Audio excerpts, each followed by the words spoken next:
It's Friday, and we've some great stories to end your week here on Ag AM in Kansas. Here's what's coming up. We finished the week with a conversation about the costs of forward contracting and how it can help manage a producer's grain market risk. Then Jay at IGP talks about a group of Venezuelan grain buyers that were recently in Manhattan and the importance of inviting Latin Americans to Kansas to show them how to effectively buy Kansas grains. And we end today with a report from the 2012 Feeding Quality Forum put on by Certified Angus Beef. Closed captioning brought to you by Kansas Soybean Commission, the Soybean Checkoff Progress, powered by Kansas farmers. Agribusiness brought to you by Briggs Dodge Business Link. We keep your business rolling. Michael, thanks for joining us this morning for the second time. At the recent Risk and Profit Conference, you did a talk on managing your grain marketing risk. What do you mean by that?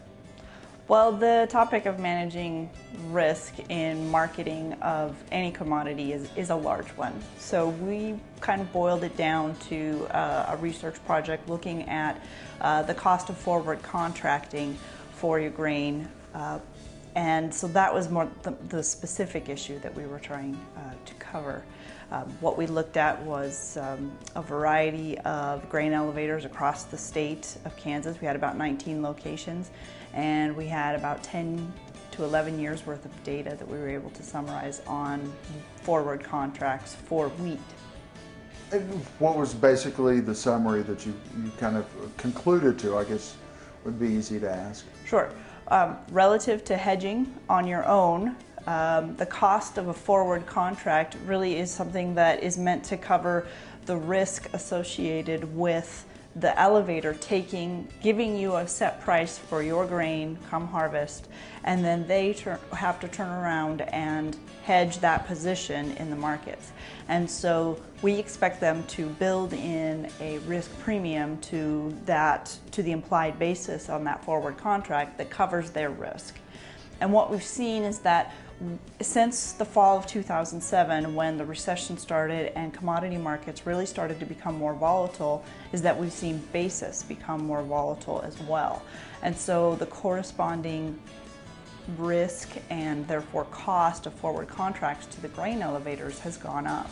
And so we've seen something that used to cost farmers around anywhere from 4 to 9 cents a bushel to forward contract in the years 2000 through about 2007, going up to an average around 20 cents, but with a huge amount of variability from year to year since that time.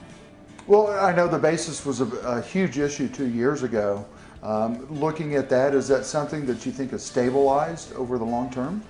Well, the basis was a huge issue in the summer of 2010 because of a lack of convergence, and there are a lot of contributing factors to that, and I have not delved into that issue specifically, but we certainly saw a result of that was that in 2011, the implied basis on those forward contracts got much wider. In other words, the elevators didn't want to see another situation where they were losing money on their forward contracts because of a wide basis, so they started building in an extra premium. So we saw the price or the cost of a forward contract going up in 2011. In 2012, it wasn't quite so high. Maybe there's a little less uncertainty with regard to that particular issue of non-convergence, but I'm not sure that we've seen that go away, and there are certainly other contributing factors that are going to keep the elevators on their toes when it comes to pricing those forward contracts and not missing the mark when it comes to forecasting what that basis is going to be at harvest. So basically it boils down to is protection for the farmer and the elevator. Yes, both. But because the farmer is passing the risk onto the elevator, and the elevator has to make sure that they're covering themselves when they accept that risk. Well, we're going to take a quick commercial break if that's all right, and when we come back, we'll kind of finish up. Okay. Thank you, Michael.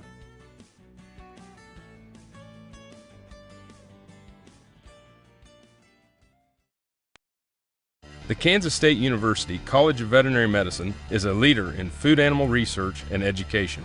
Our researchers are constantly expanding the knowledge of animal health and food safety.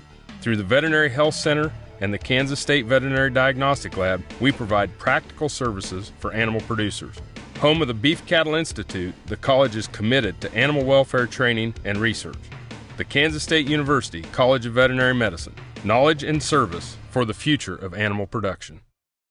If our local animal agriculture industry disappeared, what else would disappear? The buses that get us to school? The playgrounds and ballparks we go to after school? The books and computers that help us learn and grow?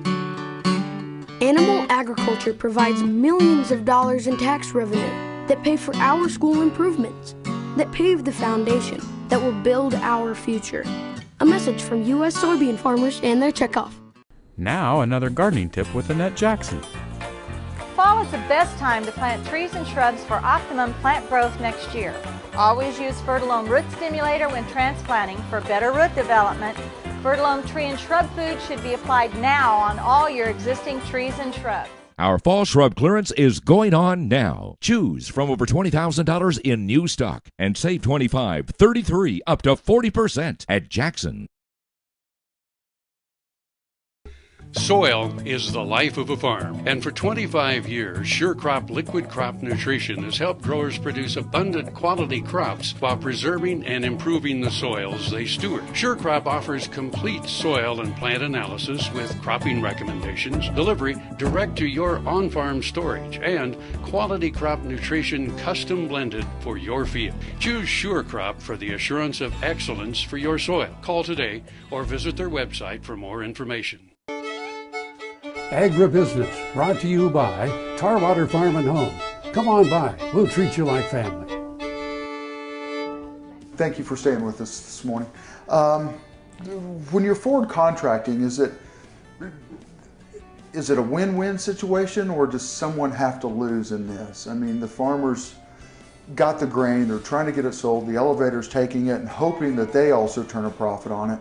You know, where's the happy medium between the two? Well, it all depends on the perspective that you're coming from.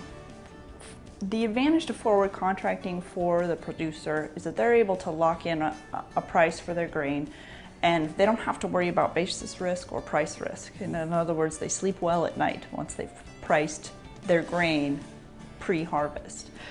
But the other thing that they do is they've now taken away all of that price and basis risk, and they've transferred it to the grain elevator. And as long as the elevator is pricing that forward contract such that they don't get burned with an extra wide basis at harvest, then yes, everybody wins because it's a transfer of risk. Then there are situations though where if the elevator gets caught sort of holding the bag, that it's a bit of a losing situation for them. We actually have evidence where there were a couple of years where it paid producers to forward contract. In other words, they made more than they would have if they had hedged their position in the market. But it really is about risk transfer, and so there's a cost to that for the producer, but we also say they get in exchange for that the peace of mind of saying, well, I already know what my grain is going to go for, and I don't have to worry about that anymore, and I can go on to the other things that producers do over the course of the spring and summer, which is growing those crops. What about guys who are holding on to grain, still holding on to grain, looking at prices? I mean, is that a good management tool on their end? Well, I don't like to pass judgment on how people choose to market because everybody's got a different outlook on it. Depending on the year, it can always be, this year it was a good idea to forward contract, or it was a good idea to hold on to your grain for a couple of months after harvest. The next year, that same set of choices can be, devastating. Absolutely. Yeah. So nobody can outguess the market. No, nobody. And really what you have to do is say that I've come to a conclusion that this is going to be my marketing strategy, and one that allows you to market your grain several times over the course of the year, but you don't carry over into the next year. That tends to be a very stable, a very clear way to market your grain, and you're going to capture both the ups and downs of pricing pre and post harvest. And that's going to give you a more long run stability in the price that you receive for your grain. So I mean, there's always the possibility of, you know, missing that price spike or, you know, avoiding a real decline in prices. But because we can't guess where the market's always going, you need to just come up with a very clear-cut, stable way that you're going to market your grain, and you're going to ride that out for year to year. And who should a farmer talk to about that? Well, we try to provide a lot of information on agmanager.info. And we also have various activities or educational programs throughout the year. Our Risk and Profit Conference that I just spoke at, ag profitability meetings in the wintertime, and all of these, we usually have a topic on marketing where we're trying to discuss it. And so this is a research area for me. I'm still working on various issues, but as more comes to light, that my intent is to share it through the extension programs.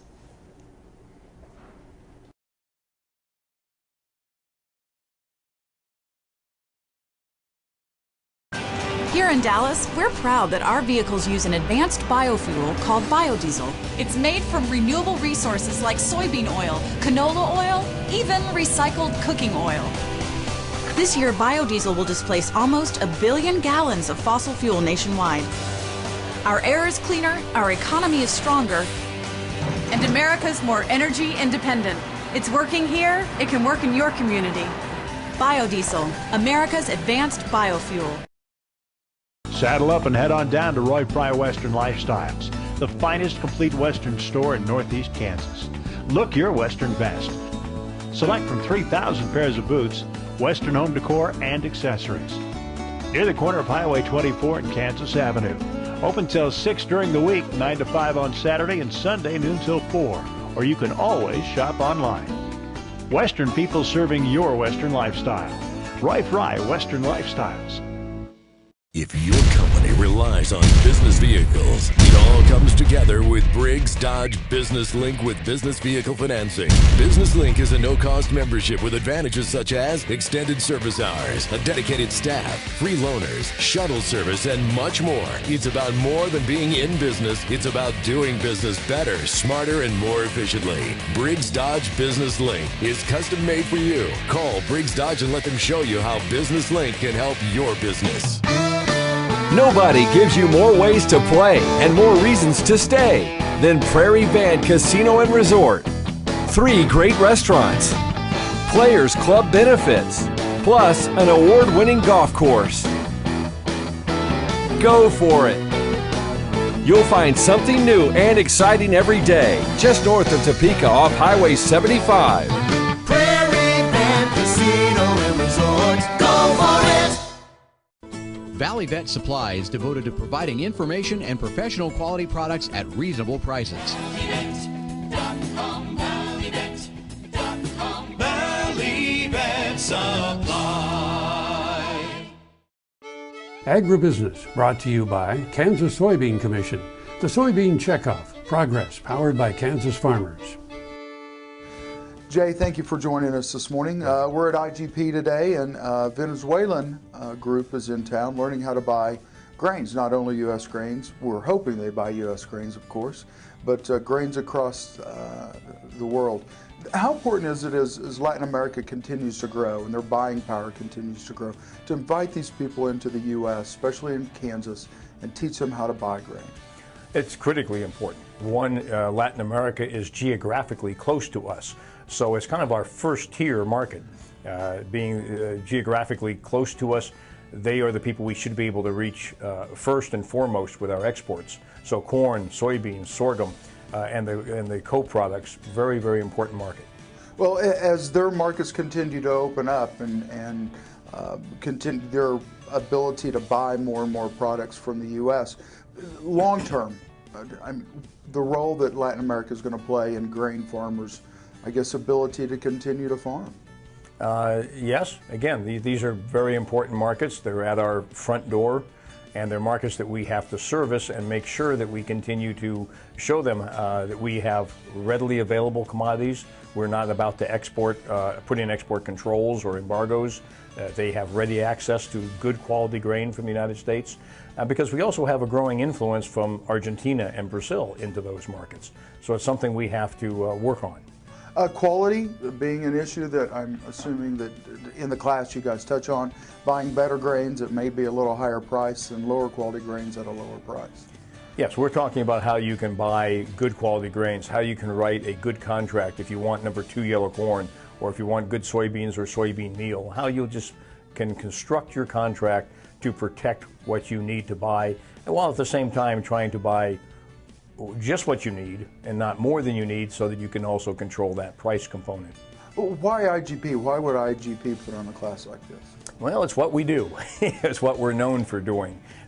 So people come to us. In this case, the USDA Cochrane program sent us a group from Venezuela so they could learn how to buy, be better buyers, learn how to contract for better quality. And the poor people in Venezuela are suffering. We talk about and we see Chavez on the news quite a bit and in the newspapers about what he's doing internationally. But what many people don't realize is he's doing tremendous damage internally to his people. Here we have a group of feed grain buyers who are saying that due to import controls, Chavez, the head of their government, is restricting their ability to buy grain. And they can import corn, but they have to get a license. But they cannot get a license for grain sorghum. They cannot get a license to import DDGs. And that impedes their ability, that impedes their access to all the commodities that would be good to put in their feed ration. So they're trying to learn, how do we work with what we can, what we have in this market, in buying corn and buying soybean meal, in the inability to buy some other products. They have a difficult, challenging task just being located there in Venezuela. Is that from the U.S. or is that globally? It's globally for them. It's affecting them. It's what Chavez, is what their government has imposed on their own people, on their own industries. They are forced sometimes to buy product from Bolivia or Paraguay or Argentina, regardless of the quality, over U.S. for political reasons of their government, and they don't like it. And they have to pay taxes and import permits, get licenses. They're highly restricted on how much foreign currency they can get in U.S. dollars to buy our products, and yet they want our products. They prefer our products. So we're here to talk about what can be done given the situation at hand. Well, is it a trade issue, or is it just a dictator type issue, I guess, in the country? I'm afraid in their case it's a dictator type issue.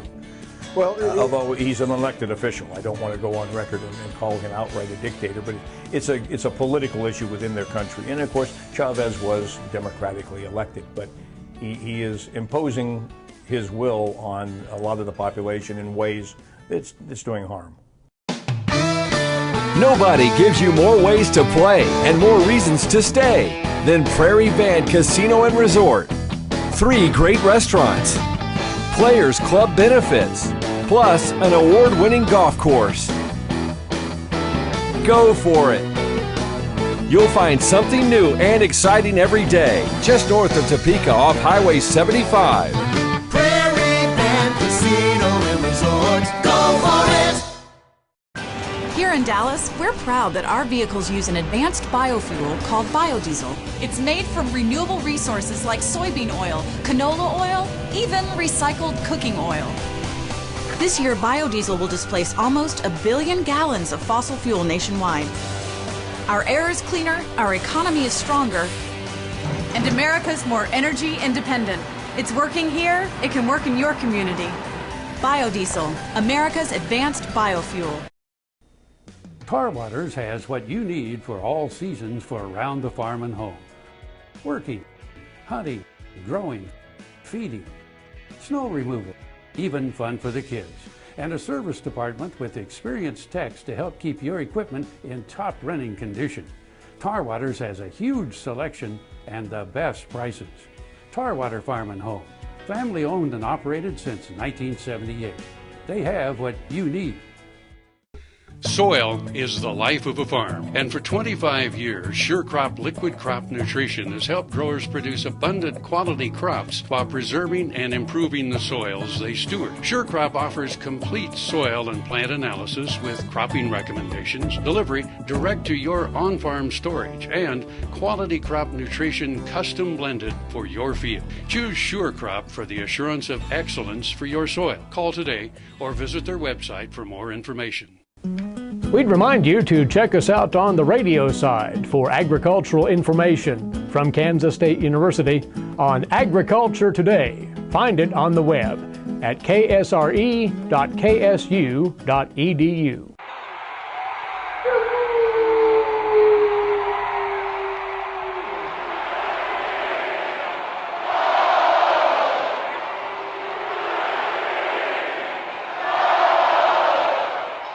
We're raising a lot of heaven, the country parson. Howdy, friends. In the song The Gambler, Kenny Rogers sang, "You have to know when to hold 'em, know when to fold 'em, know when to walk away, and know when to run." Those are some powerful lyrics, and there's truth in them too. Sometimes life deals us a tough hand. You have to make a decision how you are going to handle it. Each decision will affect other areas of your life. It doesn't matter if the issue is financial, relational, or about your health. It will still be a tough decision. You begin to feel the tension. Your forehead begins to sweat, but a decision must be made. God never promised us an easy path. He tells us to give to Him all of our challenges. Even when you are dealt a tough hand, trust Him to direct your path. Know when to fold them by hearing His voice and obey. You really can walk away from your challenges and run to God today. You be encouraged. Livestock News, brought to you by Santa Fe Trail Meats in Overbrook, or visit us online at sftmeats.com. Today's prices and environment pose challenges for high-quality cattle feeding, but this summer's Feeding Quality Forums provide answers. The events, sponsored by Certified Angus Beef, Feedlot Magazine, Pfizer, and Purina, will take place August 28th in Grand Island, Nebraska, and August 30th in Amarillo, Texas. Our goal with the Feeding Quality Forum is to really stretch maybe the thought process of the folks in attendance. And you know, we also get so busy in our day-to-day of running a feedlot and so many of the operational things. You know, some of the goals is to look at some of these global, bigger picture kind of issues that will affect the feeding business longer term. The main focus remains on providing relevant and applicable information for use now. But at the same time, we want to be very applied, and we want to present information and that's very useful, that's very applied, that the cattle feeder can take home and implement tomorrow to make his business more successful. And I think in general, maybe an overall theme with these feeding quality forums is about that quality and producing a higher quality beef product ultimately for the consumer. One key to meeting those goals is by featuring knowledgeable speakers. We're very excited about the slate of speakers that we have. Dan Bossy. Dan is an economist that has been a staple of our last several feeding quality forums. Dan gives a great insight into the markets, the commodity markets specifically, but also just the global markets and how the whole global marketplace and economy impacts the cattle feeder. Also on the list of presenters is Sean Walter from Professional Cattle Consultants. Meat scientists Phil Bass from Certified Angus Beef and Brad Morgan from Pfizer Animal Health, as well as Mike Sands from Informa Economics. McCauley explains how to register for the forum. Couple ways to register. One of the easiest is just go to cabpartners.com. Right there at the Certified Angus Beef producer website, there will be registration information. If they want to just call the office directly, that number is 1-800-225-2333. Cindy Campbell reporting. Closed captioning brought to you by Kansas Soybean Commission. The Soybean Checkoff. Progress, powered by Kansas farmers. We hope you've enjoyed today's program. We're here every morning, Monday through Friday. If you missed part of today's broadcast, you can see it on agaminkansas.com. Eric Atkinson here from K-State Research and Extension.